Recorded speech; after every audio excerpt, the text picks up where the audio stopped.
Welcome to the Inside Elections podcast, where we analyze elections in a nonpartisan, data-driven, and accessible way. In this episode, we'll take the temperature of Texas's blockbuster Senate race, and we'll track the domino effects of Texas's surprise mid-decade redistricting in the battle for the House of Representatives. And we'll do it all with help from our guest, Gabby Birenbaum of the Texas Tribune. Buckle up.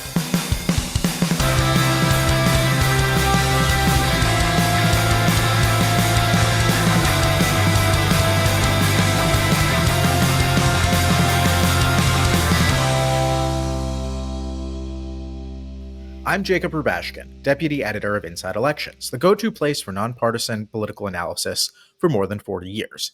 And I just got back from New York's 17th Congressional District, represented by Republican Mike Lawler. And I'm Nathan Gonzales, editor and publisher of Inside Elections. And I spent the weekend watching my son's flag football games in the District of Columbia, which still doesn't have a voting member of the House or senators. And incumbent DC delegate Eleanor Holmes Norton still maintaining that she's running for re-election, even as she approaches the far side of 90, and her staff no longer pushing back on that assertion like they have the previous couple of times she said that she was running for re-election. So we'll see what happens there as DC enters a particularly turbulent moment.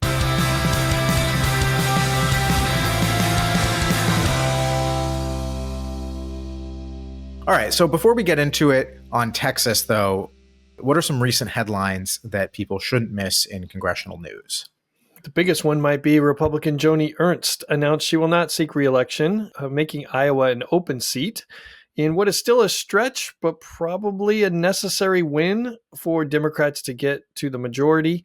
Second District Congresswoman Ashley Hinson quickly jumped into the race and may have already secured the Republican nominations with endorsements from various senators, Senate leadership, as well as President Donald J. Trump. Democrats have a crowded primary, which we've talked about before, and I'm sure we'll talk about again in a future episode. Longtime New York City Congressman Jerry Nadler will not seek re-election either after 17 terms representing the Upper West Side.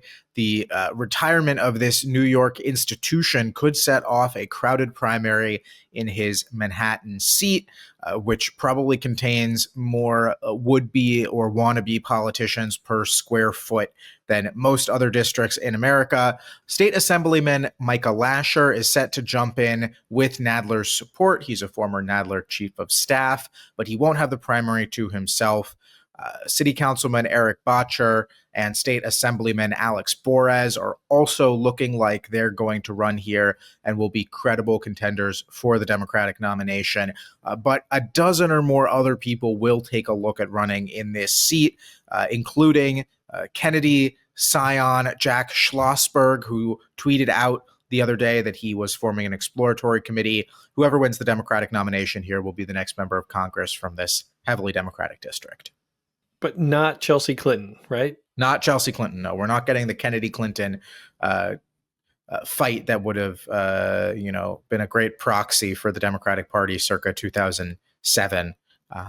This time around, at least. Would that be the page 6 primary? I don't know. All right. In New Hampshire, former Senator John E. Sununu is seriously considering a run on the Republican side to replace retiring Democratic Senator Jeanne Shaheen. I admit, when I saw the news, I got initially confused because I thought that this was John's brother Chris, the governor, reconsidering his decision not to get in. But this is the former senator. He was last elected in 2002, lost to Shaheen in 2008. Still unclear whether he runs, and he hasn't won a race in more than 20 years, but he'd be a serious candidate against likely Democratic nominee, Congressman Chris Pappas.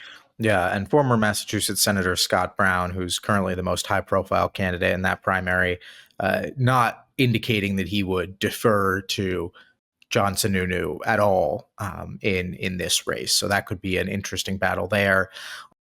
We're really just jumping coast to coast here. In Utah, a judge ordered the state legislature to redraw its congressional map to comport with a 2018 ballot measure requiring fair congressional districts, capping off a years-long saga of redistricting litigation. All 4 of Utah's districts are currently solid Republican, but it is possible to draw a competitive district in the Salt Lake City area. The court gave lawmakers until September 25th to produce a new map, though Republicans have appealed to the state Supreme Court for a stay. That said, it was a state Supreme Court decision that kicked off this whole process, so unclear whether they will continue to delay or whether Utah really will get a new map ahead of the 2026 elections. Right, and we'll see of the 4 Republicans currently in the delegation whether they each run in the newly configured districts, or if one of them is so competitive that one of those Republicans chooses to run against a fellow Republican in one of the other 3.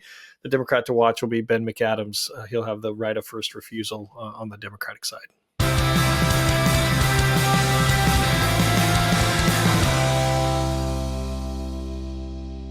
I want to welcome back our guest, Gabby Birenbaum. Now, Gabby has previously worked for Washington Monthly, and the last time she joined us, she was with the Nevada Independent. But now she is the Washington correspondent for the Texas Tribune, and we're so happy to have her here. Gabby, welcome back to the podcast. Thanks, guys. Yeah, I had to move from 4 House races in Nevada to 38 in Texas. So I can't imagine what you guys do with 435. So much respect. You can get there. That's a quick ascent. So you're on pace. Yeah, the exponential growth. It's harder to keep track of all of those members in the halls of Congress. With Nevada, at least, it's like you can kind of know where each of them are at any given point. But it's like it's a different challenge because Nevada, it's like looking for a needle in a haystack. No, now I know I will always see at least some of the Texans, but it is not necessarily the ones I'm looking for that day. Have your steps per day shot up as you've had to chase around more members now? I would have to look. I think they have, honestly, because I'm just, monitoring every possible door, every entrance to the House floor, walking in circles. So, that might be the case. Well, before we dive into some kind of more Texas-specific stuff, we do know from your previous appearance on the show that you grew up in Virginia's 8th congressional district, so we're not going to rehash that, but we got to know something congressional district related about you. So have you traveled at all over the summer? Did you get out into any other interesting districts over the last couple months since we saw you last? I did. I spent a lot of time in August in Vacation Land, Maine's 1st congressional district. So that's southern Maine, Portland area.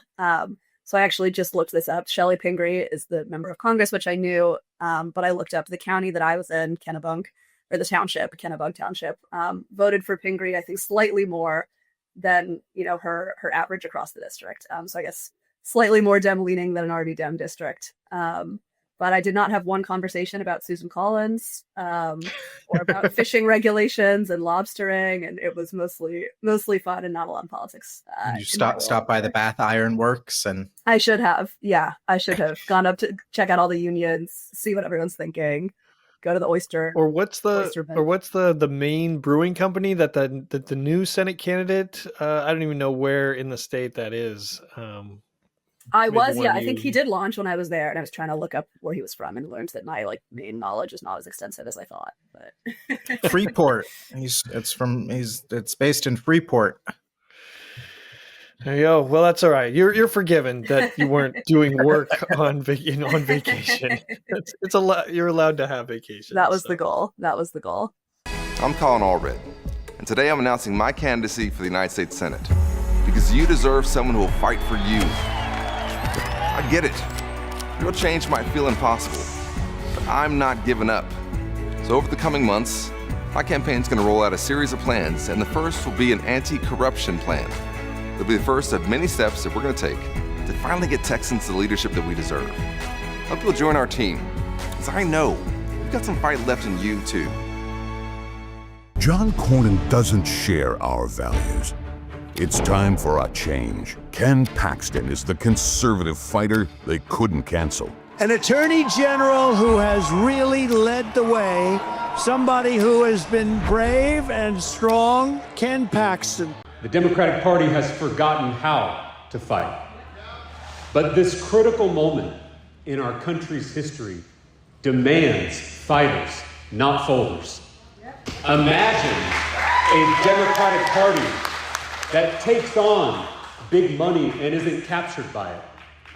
Imagine a Democratic Party that listens to the people, not DC consultants.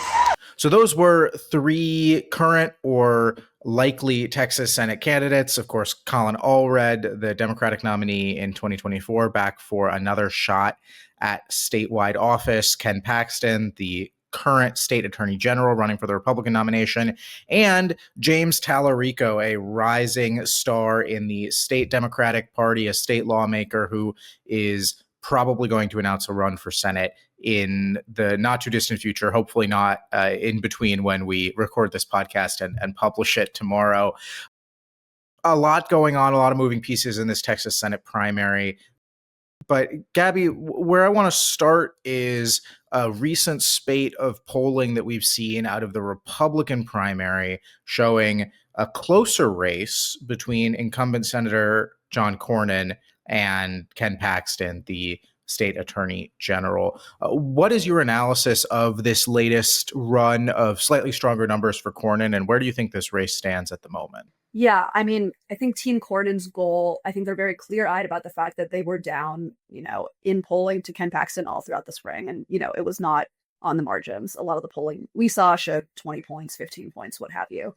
And so their goal has been to spend early, start flooding the airwaves now, knowing that they have a financial advantage over Paxton, and try to negatively define Paxton. And, they've continually made the point to me that they feel like there's not been a negative campaign run against Paxton at scale in a Republican primary. And so I think there's this tension between Paxton, for listeners who don't know, has had, you don't need to do an oppo file on him. There are reams of scandals that he's had over his many years in office.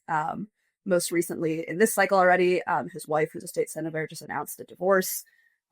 He was impeached by the Texas House, allegations of cheating, mismanagement, a bunch of stuff came out in that. And so they feel like they can sort of go negative against Paxton, hopefully reshape Cornyn's sort of approvals among conservative primary voters in Texas, and then that will narrow the race. And I think the polling we've seen come out so far, and some of it is, internals from the NRSC and other groups, have shown that the race is tightening. I think that makes sense because you have Team Cornyn spending millions and Paxton's campaign hasn't started spending yet. So they're airing a ton of positive ads about Cornyn. They just started going negative. They've been going negative digitally. I think they just started going negative elsewhere on Paxton. And so you're seeing them try to define Cornyn positively, define Paxton negatively, and the race is tightening. And I think in a lot of ways, the Cornyn campaign, obviously they need a lot more primary voters in Texas, right, to jump on board. These are people who have voted for Cornyn in the past. He's been in public office in Texas for decades. But I think, if there's one voter that they're trying to target, he doesn't live in Texas, right? They really want the Trump endorsement, as does the Paxton camp. And I think their goal is to try to show the White House this is a winnable race with the endorsement. And this is big for the White House. Texas is the first primary in the country. This is going to be a legacy defining midterm for the president in a lot of ways to see how the last 2 years of his term goes. And so I think from the White House, there's pressure to get it right. And the Cornyn campaign, I think, really wants to show the president that an endorsement can put him over the top. Does either guy currently have the inside track to the endorsement? Are there any sort of smoke signals coming from the White House about who they prefer in this primary?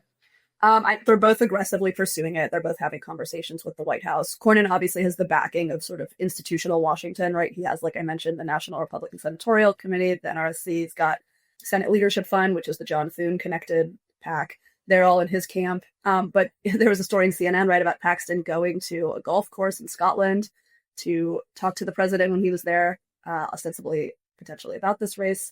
And I think for the Trump team, the questions they're going to have to weigh is, one, is it worth it to endorse? Or could he do they're both my friends and they're both great guys type of post? And, these groups, these pro-Cornyn groups in Washington are making the case that it's worth it because they feel like Paxton endangers Republicans in Texas in the general, that they're going to have to spend money in the general that they wouldn't on Cornyn. And so, there's, I'm sure, tons of internal and private polling going on. We've seen what polling is out there publicly.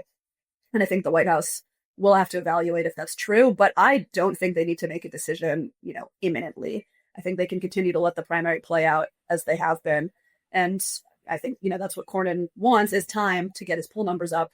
I think the Paxton camp they feel pretty good about their position. They don't need to start spending until closer to the primary. And that, Cornyn's image with conservative primary voters is just so shot that it doesn't really matter what he tries to say or do. And so I think we're going to see both of their theories play out over the rest of the fall. And I think what stuck out to me was that I feel like most of the coverage recently has been about the margin between Paxton and Cornyn. But if you look at Cornyn's number, right, on May 1st, this was the Senate Leadership Fund poll that kind of really sounded the alarm in town, where he was down 56 to 40. Right. So he was at 40%. Then if you start looking at the more recent polls, including the ones that show the race closing, where Cornyn is, right? So that was 40% in May. Then there was a Texas Southern. He was at 27, 28, 30 in the Emerson, 39 in another Texas Southern, 36 in a coefficient. Like, that is not, I guess it's sort of, is it the glass half empty or full for the Cornyn campaign, that the margin is getting better, but Cornyn is still in a weak position as an incumbent. And so, yeah, there's still time. Cornyn and allies are planning on outspending, Paxton by, exponentially, but Cornyn is still in a very precarious political position. Yeah, and I think that's one interesting thing to note. And I think one thing the Paxton camp is definitely highlighting is that in a lot of these surveys, as you mentioned, even though the margin is tightening, his ballot number isn't necessarily getting super high, and his favorability has not, in a lot of these surveys, even that show it tightening, show Cornyn +5, +6 with Republican primary voters, not necessarily where you want to be in a state that has, incredibly passionate grassroots conservative, set of primary voters. Who have had relationships with both of these men for years. And I think it can be hard to sort of redefine yourself when you've been in politics for as long as particularly Cornyn has. And what is Cornyn's original sin here? I mean, is it the gun control bill that he helped pass after Uvalde? Is it something else? I mean, this is a guy who's been at the top tier of Texas politics for decades. He won an easy re-election 6 years ago. He's risen to the top of, or close to the top of, Republican leadership in the Senate. And all of a sudden he is down, right? It's not just that he is in a competitive race. He is starting from a position of tremendous weakness in a Republican primary, which is so uncommon for any incumbent senator. What is it that he did wrong, or what was his crime that has poisoned him among so many Republican primary voters? Yeah, I think there are a few things you can point to, and let's talk about those. And then I think there's also sort of a vibes-based thing going on that I can talk about. But yeah, as you mentioned, so Cornyn, after the Robb Elementary shooting in 2022, Cornyn was one of the people negotiating and ultimately voting for that bipartisan gun safety bill that passed in 2022, the Safer Communities Act. And so that led to, a huge swell of grassroots opposition in Texas from the state party, from various county parties, things of that nature, A. B, he said at one point before Trump had announced his reelection, and I don't want to get the exact quote wrong, but it was something along the lines of he kind of hopes someone else runs, or that he's not sure that Trump can win a general election, something like that. He's obviously since walks that back, and Trump, proves that he could. Those are the two that people, point to the most. I also think in Texas Republican politics in general, there is this, sort of dog-eat-dog mentality in the Republican Party, and this is true in the state house. This is true, for other statewide elected positions, that if you are not, this sort of seen as a fighter, and then people often talk about this on the Dem side, right? But I think there's this notion that if you are not, especially on a lot of social issues, sort of pushing the party rightward, you're going to get primaried. And, you see that with some of the more, I would not call them moderate, but some of the more sort of standard conservative members in the House as well that are drawing primary challengers. And, Ken Paxton is out there. He was the one, right? Texas versus Pennsylvania in 2020. He was the one, trying to use baseless claims of election fraud all the way up to the Supreme Court to sue other states, right? I mean, he's really been the face of and the leader of a lot of these conservative legal battles at the very least. Cornyn is much more of, an elder statesman. He's always has been. He's been in politics forever. He was there in the Bush era. He was there in the Obama era, right? He's less of a creature of the Trump era than certainly Paxton is. And the primary field, though much of the focus has been on Cornyn and Paxton, there's still some outstanding questions. Congressman Wesley Hunt is keeping his name out there. An allied super PAC has been running statewide ads touting his profile. But the NRSC put out a memo the other day calling his potential run a vanity project and pushing back very strongly on the notion that he might get in this race as well. Do you think that Hunt ultimately goes for it? And if he does that help or hurt the chances of Cornyn winning renomination? Yeah, I think that's a great question. If Hunt gets in, who does he pull from? And a lot of polls that show three-way, I think, show that he's taking from both Paxton voters and Cornyn voters. His sort of theory of the case, and I think at least in the sort of chattering political class, I think there is an interest in, and it might be too late at this point, but maybe there was an interest in someone else getting in who didn't have the sort of ethical baggage of Paxton, but had more of the MAGA credentials than Cornyn. And I think Wesley Hunt has tried to position himself as that guy. As you said, there's been an allied group spending millions of dollars across the state trying to get his name out. We have seen his ballot number rise. He's still in third. And I think his best bet, if he does get in, would be to force a runoff, ostensibly against Paxton in that case, and bring it to a runoff. I feel like I go back and forth every day on if you think he's going to get in. But I do feel like, filing deadline is early December. He's also, he's got his House district to think about if he's going to run for something else. And, I think as we get closer to early October, people at a certain point need to put up or shut up, I think, for sort of any race. And so I have to imagine that his team is looking closely at the polling data day by day and trying to arrive at that decision.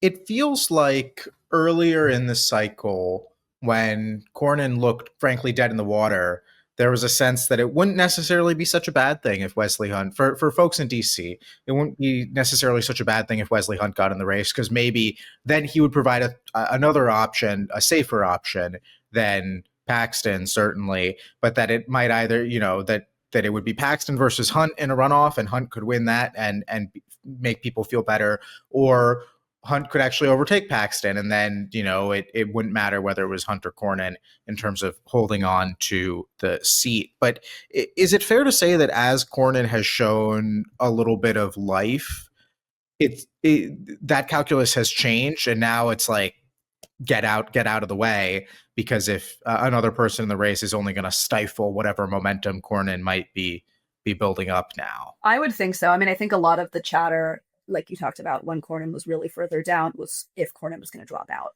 and then who would sort of take the anti-Paxton lane or offer an alternative. I think now that we're further into the cycle, Cornyn, and I think another thing to note, this is sort of personal for Cornyn. He cannot stand Ken Paxton, right? I mean, Cornyn was the former AG. He really built up that office in Texas. And when you hear him talk about Paxton, the things he posts about Paxton, this is not really how he talks about other people. I mean, this really is, I think, sort of a personal quest for him. And so, yeah, I think the thought of Cornyn dropping out the chatter on that has sort of died down. And then I agree. I think subsequently, the thought of a viable third person getting in, I think the further we get into this primary and the more spending happens, it's a little harder to see. 88 ayes and 52 nays. House Bill 4 is finally passed. Republicans, as you heard, successfully muscled through a new congressional map in Texas over the objections of Democratic state legislators who fled the state to try and stop passage of the new map, but returned after a few weeks of raising national awareness of this controversial and pretty unexpected mid-decade redistricting project. Now, the new map makes major changes to a number of Texas districts, and the explicit intention here has been to allow Republicans to pick up as many as 5 additional seats in the House of Representatives. Of course, zooming out here, big picture, Republicans currently hold a 220 to 215 advantage in the House. That means Democrats would need to flip 3 seats in order to get to that magic 218 number. So if Republicans were able to flip 5 seats of their own, all of a sudden now Democrats are looking at a net gain of 8 seats as opposed to a net gain of 3 seats. So 5 seats is a considerable cushion for Republicans to give themselves. But I want to talk through kind of what the changes to this map really mean on an individual seat-by-seat basis. So we're going to take a look at those 5 seats that were significantly altered in the new map and try and get an understanding of, who's going to run there, what does it mean for the various members of the delegation, and what to expect over the next couple months as we approach the filing deadline. So we'll kick things off with Texas's 9th district, which is currently a solid Democratic seat represented by Congressman Al Green, who is best known probably for being the most vocal pro-impeachment advocate in the House of Donald Trump, essentially since Trump got to Congress in 2017. I know him best as one of the 2 members of Congress who used to sign all of his letters in green ink as opposed to blue ink. Him and former Texas Congressman Gene Green both used to do that. I always thought that was very cool and a nice little touch. But Congress may not have any green ink next year because this district has been transformed from one that would have voted for Kamala Harris by an overwhelming margin to one that would have voted for Trump by a significant margin. So what is the lay of the land here? Is Al Green going to try and run for this district? Is there another kind of Democrat who is stepping up here, or is this a pretty clean flip for Republicans right off the bat? Yeah, I think this new CD9 is probably going to be one of the easiest ones for Republicans to flip. So they took, as you mentioned, what was Al Green's district. That was mainly in sort of southern Harris County, South Houston, various areas there, and they've completely redrawn it to be the eastern part of Harris County. That's where, a lot of the oil industry is, more conservative, lower turnout for sure, and paired it with Liberty County, which is a very conservative county outlying from Harris, where Houston is. It has very little overlap with Al Green's current district, and much of Al Green's district was drawn into the new 18th Congressional District. That's the open seat right now. That has no representation. That was previously represented by Sylvester Turner, and before that by Sheila Jackson Lee. So Al Green has said he's not going to run in Congressional District 9. He doesn't have a sort of political base of support there. He had a press conference. He was like, I don't know anyone in Liberty County. So the question for him will be, once the special election happens and the race for 18 is filled, a few months later, especially if it goes to a runoff, it could be a very short amount of time. We're going to have another primary, right, for the new CD18. Will Al Green get into that one? He's certainly thinking about it. He's talked about, I will be on a ballot next year. Presumably, if he was going to run for Congress, that's the one he would run in, and that's what he's thinking about.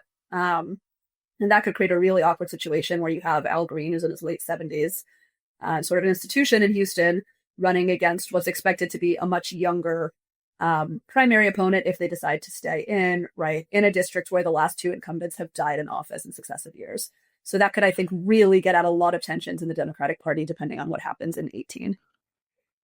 And correct me if I'm wrong here, but the timing is such that it's very possible, probably likely, that we won't actually know who wins the Texas 18 special election until after the filing deadline for the new districts. Yep, right? Entirely possible. Yeah. Mm-hmm.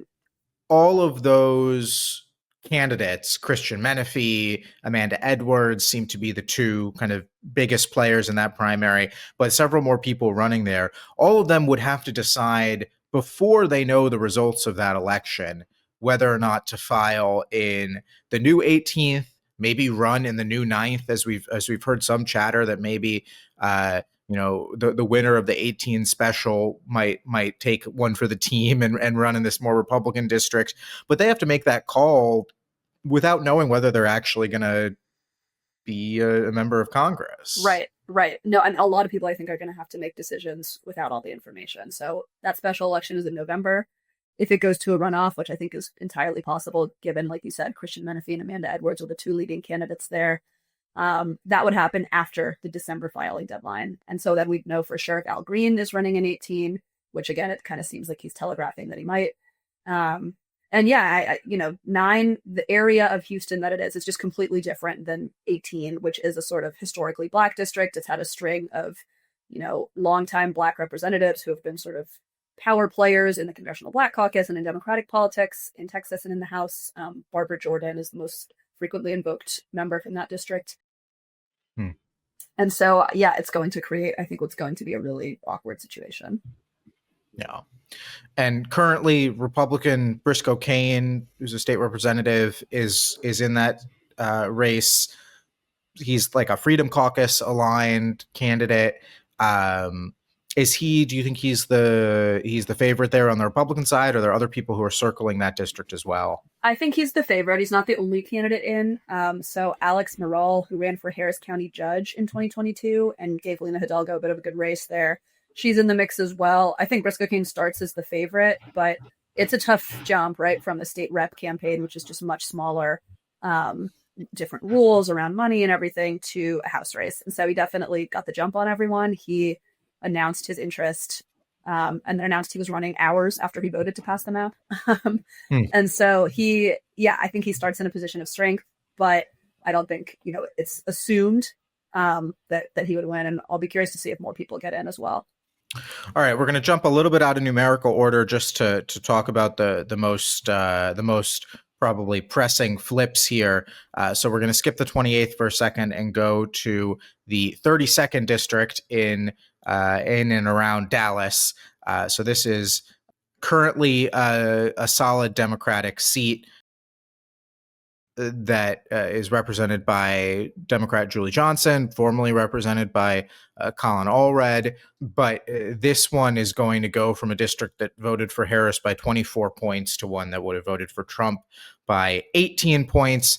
It seems pretty unwinnable for a Democratic candidate. So are any Democrats going to run, and who are the Republicans who are most likely to make a run for it here? Yeah, this is the easiest flip by far for the Republicans that they've drawn for themselves. So far, we've got Ryan Binkley, who people might remember from brief presidential campaign fame. He's a pastor. I don't know if they remembered that, but go. Yeah, sadly for Ryan Binkley, I don't think the voters of Iowa really remembered much of him, or New Hampshire. But yeah, he briefly ran for president. He is a church founder and pastor, and also a multimillionaire. So he's gonna have a lot of money. A lot of people are looking at State Rep Katrina Pearson, who was Trump's spokesperson during this 2016 campaign. Very good at sort of quick hits, media, stuff like that. She could be a name to watch out for. On the Dem side, we'll see who runs. I think this is going to be a really easy Republican hold. What's more interesting on the Dem side is you have 3 Dallas area reps now, Mark Vesey, Dallas-Fort Worth area reps, I should say, Mark Vesey, Jasmine Crockett, and Julie Johnson. And so we'll have to see how their sort of musical chairs shakes out to see who ends up running for what. Yeah. Three reps in only 2 districts. Yes, right. Yes. So the new 30th and the new 33rd are both winnable for Democrats. Yep. Now, Vesey has been there for a lot longer than either Johnson or Crockett, who I believe came in. Well, Crockett came in 22. Mm-hmm. Johnson came in 24. So she's the new kid on the block, and Crockett, of course, has a national profile that far outpaces either of the other two. How does this kind of calculus work? Does Vesey's seniority win out? Does Crockett's profile win out? Either way, is Julie Johnson left holding the bag here as both the lowest profile and the newest member of these 3? Yeah, this sort of shadow primary, I think, is played out in direct contrast to what ended up happening in Austin, where 2 Dems were drawn into 1 seat, and that got really ugly. This has been the opposite. Julie Johnson has said, I'm not going to primary Mark Vesey. So she has said, if Vesey doesn't run in the newly drawn 33, which is mostly in Dallas County, it takes a lot of constituents that Johnson currently represents. And there's a good chance that Vesey doesn't, even though he has more seniority and he's not that old. He's, only in his 50s. Vesey is a Fort Worth guy, right? He's represented parts of Dallas, but he is very known in Fort Worth, and I would encourage listeners to read my colleague Eleanor Klibanoff's awesome story that she did from Fort Worth with Vesey, looking into sort of the redistricting and how many people there just know him and call him Mark and have his number and stuff like that. So 33, if Vesey wants to stay in Congress, Johnson would sort of defer to him on 33, but there's a real possibility he runs for something else outside of Congress, in which case Johnson would run there. If Vesey does want to run in 33, then Johnson has said she will challenge Beth Van Dyne, who is in a neighboring district that is, favored for Republicans, but not as by strong of a margin as the new 32, I believe. Still pretty safe. But that's what Johnson is thinking. And then Crockett, her, 30 was redrawn somewhat. About a third of her constituents would be in the new 33, including her home is just slightly outside of the boundaries. So I think she's talked about trying to figure out what to do, but I would imagine she probably ends up staying in 33, which is her district, or sorry, not 33. I would probably imagine she ends up staying in 30, which is her current numerical district, contains a lot of her current constituents, unless, of course, as it's rumored, she takes a look at statewide office. Yeah. And Beth Van Dyne's 24th district would have voted for Trump by 16 points in 2024. Interestingly, right, but when Van Dyne got to Congress in 2020, she was one of the few Republicans who held a seat that was won by Joe Biden, right? I mean, obviously, the lines have changed considerably, but also the political dynamics in Texas have shifted as well. But she got to Congress as a Biden district Republican, and has since been quite shored up. But it does raise an interesting question, and we'll get to some of these other seats in a moment. But I am curious, like in your conversations with both members from Texas and the people who are involved in this process, Trump obviously won a really big victory in Texas last cycle, winning the state by about 14 points, a significant increase from his 2020 margin when he only won by 8 points, 7 points, 6 points. I think it was like 6.5. It was the narrowest victory for a Republican presidential candidate in Texas in a very long time. How confident are Republicans that 2024 is a better indication of where the state sits politically than 2020 or 2018 or 2016, when Democrats were more successful statewide relatively? Yeah, I mean, I think if you ask them, they'll say this map reflects, right, this new reality that Texas is more conservative. If you look at how they drew the map, I think they insulated themselves from some of the trends that were working for Democrats until the 24 election. I think this is really apparent in Dallas-Fort Worth, right? So in 2018, Colin Allred flipped a seat in the DFW suburbs. And this is the area that's not just the highest growth in Texas. These areas in Collin and Denton counties, Plano, Frisco.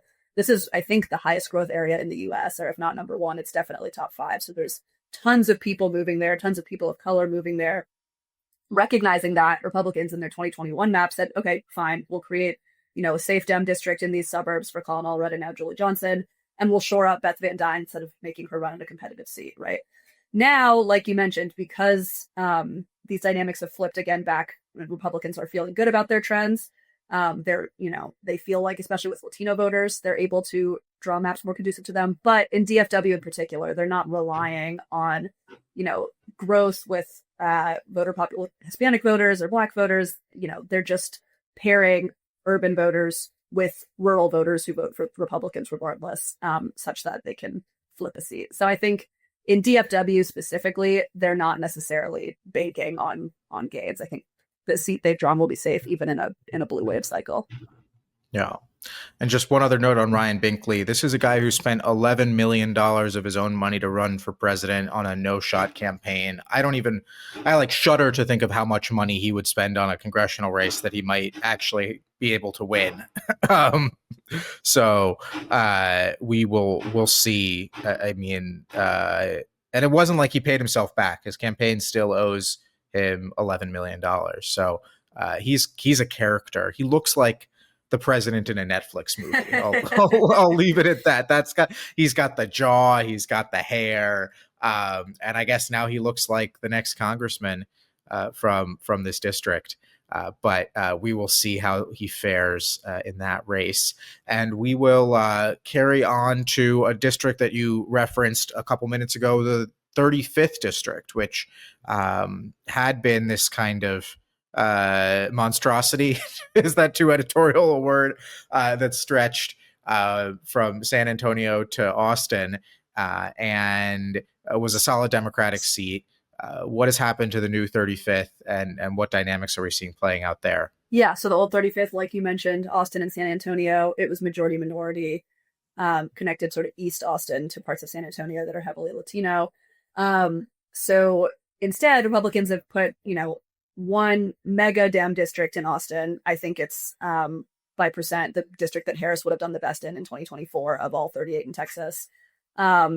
So they've taken parts of Greg Casar's district, who represents 35, and Lloyd Doggett, who represents 37, put those together to create one super blue Austin district, and then instead have drawn a new seat in San Antonio and sort of the eastern suburbs and counties of San Antonio that is, potentially competitive. It's Trump plus 10 in 24. It's a district that was close in the 2018 Senate race, I believe, but still not one that Beto O'Rourke won, right, for Democrats, sort of high watermark of the last 30 years for a statewide race. With the right candidate, I think Democrats feel they could, potentially make some noise there. It's an open question of who that candidate will be. No one's declared. And there's a lot of Republicans that are circling it and that are interested, San Antonio area Republicans. Anyone of particular note that is already out there or who we should keep an eye on? Yeah. John Lujan, who's a state rep, he has already declared. Mark White is a San Antonio city councilman who's Republican. He's interested.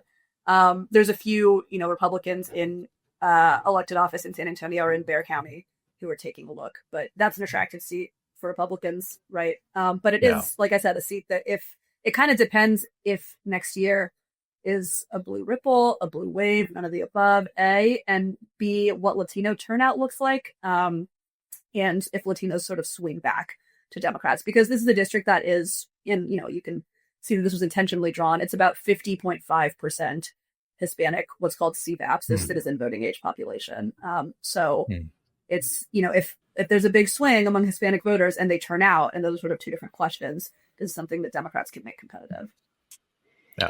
I learned that very early on in my political analysis days, that Bexar County is not spelled how I would have spelled Bexar County, but you're looking at it on a map, for those not in Texas, Bexar, Bexar County. Yeah, the first time I read it out loud, I said Bexar, and my editor said, don't ever say that to any of the Castro brothers or anyone else down there. You seem to be choosing states that have very specific pronunciation opinions. So the trend continues. That has been the through line of my career, for sure. So those three seem to be kind of the most straightforward pickups for Republicans. There are no gimmies in politics these days. Obviously, just because the district is drawn to be a particular winnable or a pickup for a particular party, it doesn't mean that actually happens. These things still depend in part on candidate quality, on the national environment, on the news of the day. So all caveats apply here, but those three are kind of the three top tier pickup opportunities for Republicans on this new map. But there were considerable changes made to two other districts in the Rio Grande Valley, which is kind of ground zero for the Republican resurgence, if you want to call it that, in Texas over the last 4 or 5 years. So two seats I want to touch on here, the 28th district and the 34th district. Both saw their boundaries change, both represented by incumbent Latino Democrats, Henry Cuellar in Texas 28, Vicente Gonzales in Texas 34. We'll start with the 28th. What is the deal with Henry Cuellar? Is he ever going to go on trial? And what does his reelection look like now that his district has changed? Yeah, I mean, Henry Cuellar has been the hardest Democrat for Republicans to get rid of in a district that he's just gotten redder and redder. And for a candidate who has had, his fair share, as you mentioned, of legal troubles, who has a trial that just got postponed again to next year, federal trial for sort of bribery allegations. So Henry Cuellar is sort of up against two things, up against this new map in a district that, I think it's important to note, Trump won Henry Cuellar's district by 5 points in 2024, and Cuellar still won it by 7. So that's one of the biggest deltas, I think, in the entire House.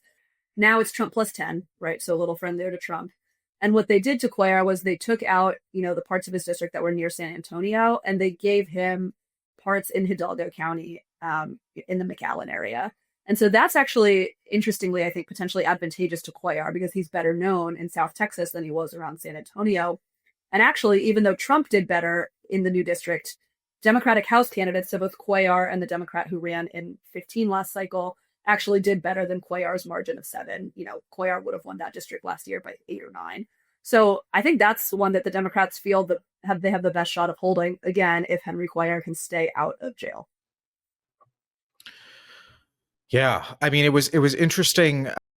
We have at Inside Elections, we have a metric called baseline, which it aims to assess the average Democratic performance or Republican performance in any district.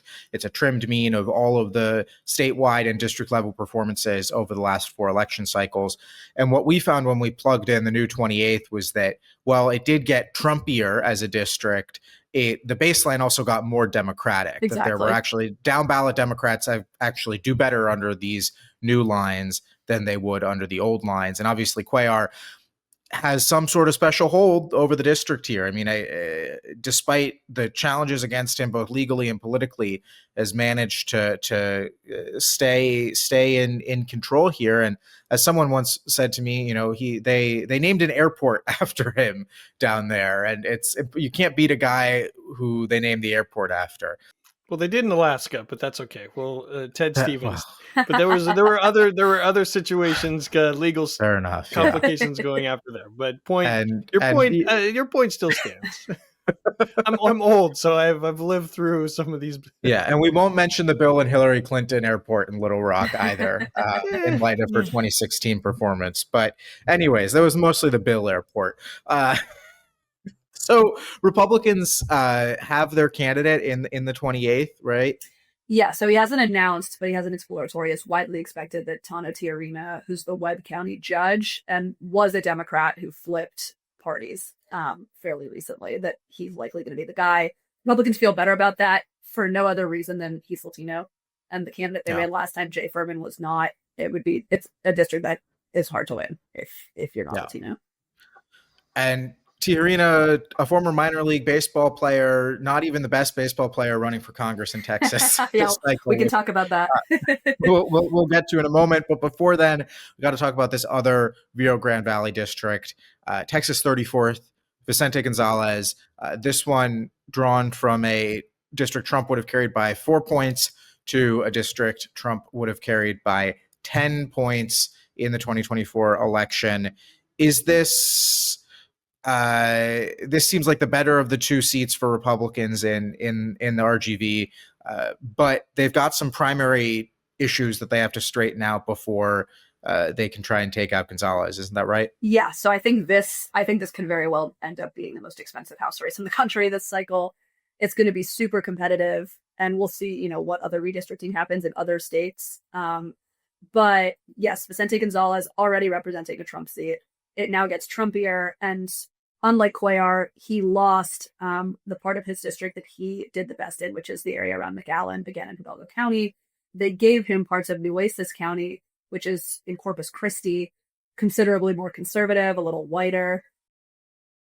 And so for Gonzalez to win, I think he's going to have to run up his numbers much higher than he did previously in the RGV, where he's from. And sort of keep his losses manageable up in the Corpus Christi area, where has represented before. He's not well known, right? But this is a district that's still majority Hispanic, so Republicans, are, I think, banking on their gains in the RGV with Latino voters being, an observable trend from cycle to cycle and not just correlated with Trump. And then this is a district where we'll see who shows up. There's the battle of the Floreses. So Mayra Flores, former U.S. rep for a few months, Mayra Flores, won in a special in a seat in this area in 22. Then Vicente Gonzalez beat her in the general in 22. He beat her again in 24. She's back to try to do it for a third time. A lot of Republicans are excited about Eric Flores, no relation, who is a former federal prosecutor down there and is from South Texas. And that, they feel like it's time to try a different candidate and that he's exciting. They feel like he's going to fundraise well. So this is an area that I think both parties really have circled and are really paying attention to and going to be incredibly competitive. Yeah. And I believe there's a third candidate who just got in, Fred Hinojosa from Corpus Christi, from the Nueces County area, which is new to this district. And like you said, one of the more kind of conservative areas. I don't think he has as much clout as either of the Floreses do, but from a geographic perspective and with that runoff requirement, I do wonder if the best opportunity for Republicans here is also going to be complicated by a potentially lengthy primary ahead of the general election. Yeah, and no, you're right to mention Fred Hinojosa as well. His brother is in the legislature, and they've got a pretty strong political machine. And so, yeah, he could be a name to watch as well. But this is an area where Republicans feel like they have to get the candidate right, because they don't want to bungle a winnable seat the way they have in the past in these two districts. Yeah.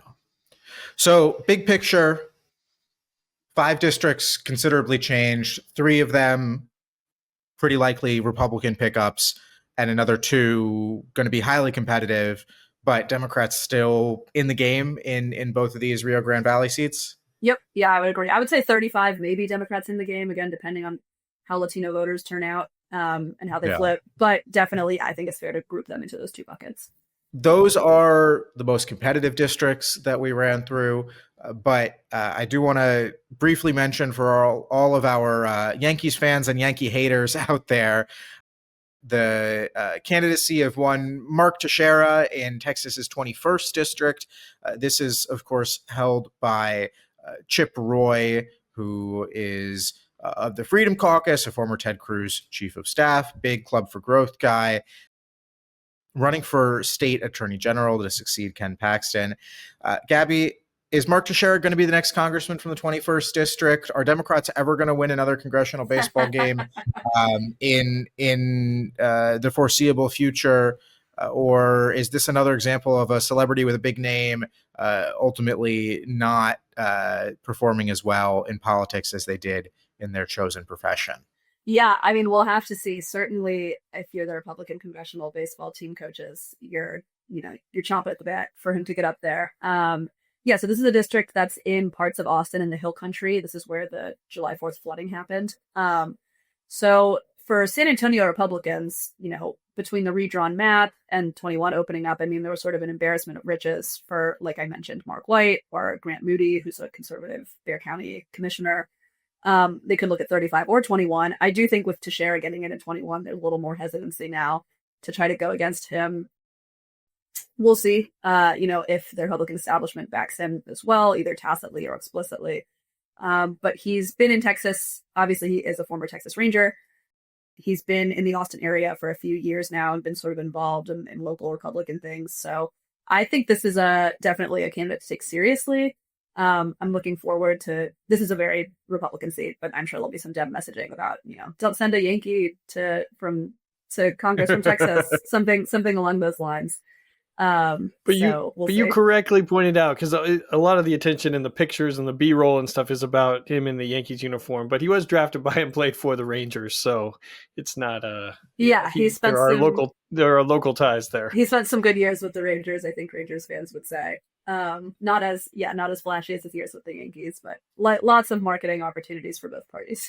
Yeah, I had to look this up. Traded to the Braves for Elvis Andrus and Matt Harrison. I don't know where they live or what districts they might run in, but I don't think their careers were quite the same as the 405 home runs that he hit. I mean, look, if he's going to be the next congressman from Texas, Democrats need to take another crack at Adam Wainwright. I was just going to say that, especially if Missouri redistricts. I don't know if Ann Wagner's seat would get more competitive, but I think they got to pick up the phone and call Wainwright again. Yeah. This is becoming it's hard. I mean, God, not a lot of Democratic baseball players. I think it's of all the professional sports leagues, probably the one with the most Republican-leaning politics. I don't know where Sean Doolittle's from, but he might be wherever he's living, as long as it's not in D.C. Still no Congress member from. He lives in D.C. He lives about 3 blocks from the Capitol. Oh no! Well, I won't out him exactly what, but he definitely.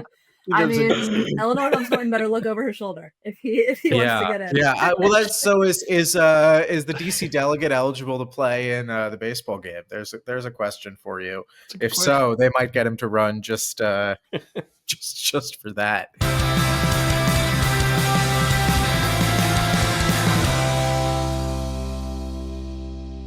Here we are at our final segment of the day. Look what I found. This is where we talk about anything that we stumbled across recently that's interesting to us. It doesn't have to be political. It can be a TV show, an album, or something else entirely. You never know what you're going to get. I will kick us off here. I recently finished a novel by John le Carré, one of my favorite authors, called A Delicate Truth.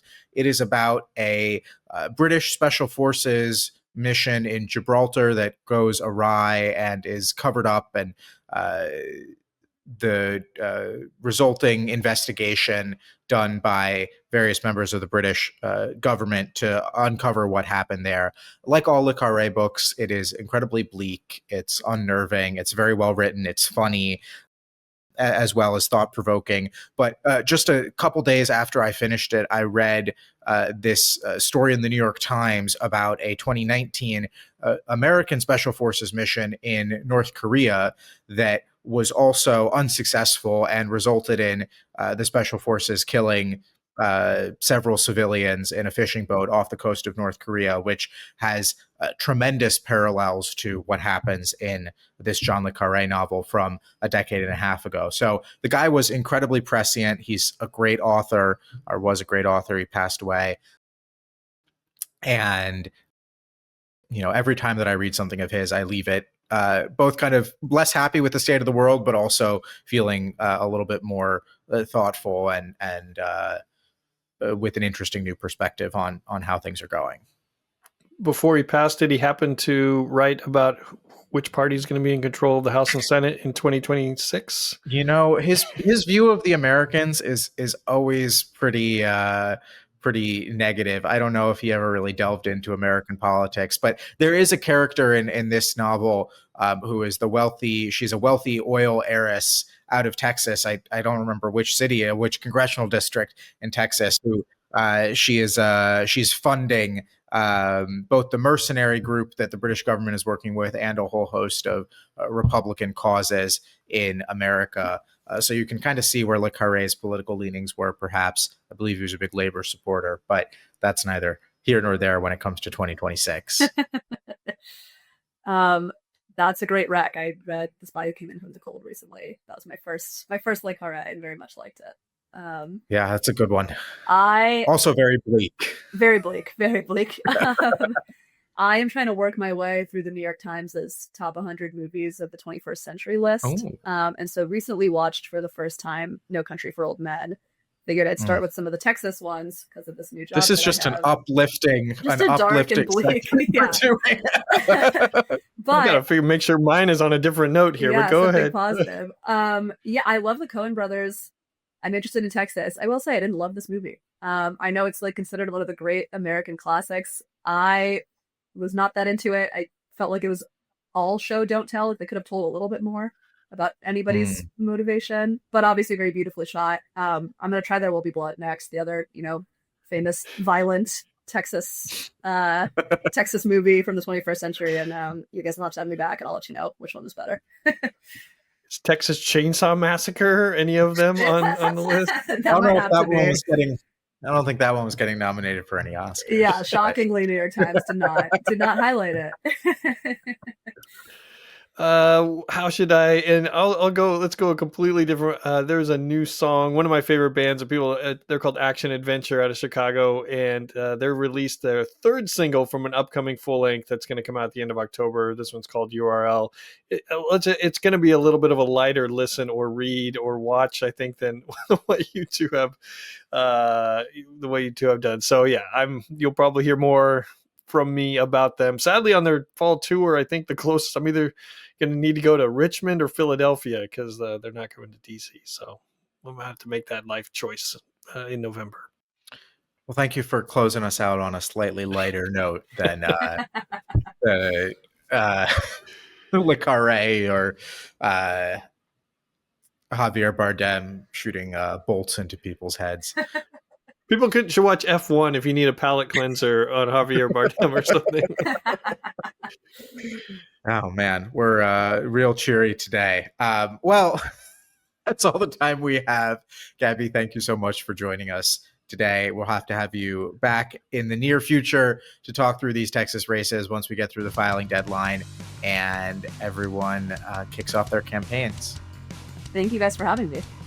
At Inside Elections, we provide nonpartisan analysis of congressional, presidential, and gubernatorial races. With a combination of reporting and data, we break down the key races and bring valuable context to complex elections. Go to InsideElections.com to subscribe to the bi-weekly newsletter. We've got individual subscriptions and group packages that are tailored for association and corporate PACs. If you liked this episode, please subscribe to the podcast and rate us on your favorite platform. If you're watching on YouTube, hit the thumbs up button, subscribe, and leave a comment. If you didn't like today's episode, please email Mark Teixeira.